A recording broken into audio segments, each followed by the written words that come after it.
এমন ভাবে ফেঁসে গেলাম আজকে যে বাধ্যতামূলক আমার আবার বুলেট টাকা নিয়ে সারাদিন কাটাতে হলো। এরকম বললে তো কিছুই বুঝবে না, চলো শুরু থেকে বলি।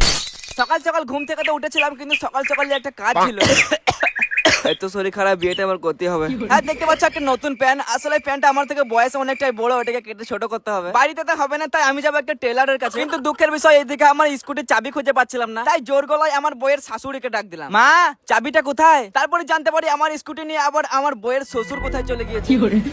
ও আব্বা কোথায় গেলে? হ্যাঁ, এখন কিছু তো করার নাই, তাই বাধ্যতামূলক আমার এই আব্বার বুলেটটাকে নিয়ে কাজ চালাতে হবে। সব ঠিকঠাক আছে তো? ওহো, ওকে কন্ডিশন। যা বটে বটে চলো এখন একটা কষ্টের গান লাগিয়ে চলে যায় আমার প্যান্টটাকে ছোট করতে।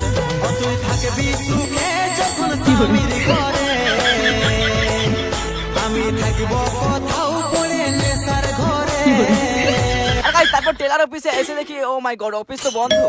মে আই কাম ইন স্যার? তারপর বুঝতে পারি স্যারের মর্নিং হয়নি, স্যার এখনো ঘুমাচ্ছেন। আমি তাড়াতাড়ি চলে এসেছি। হ্যাঁ, এখন আমিও ঘরে যে ঘুমাই গা, ভালো করে সকাল হলে তারপর আসবো। লা লা লা লা লা।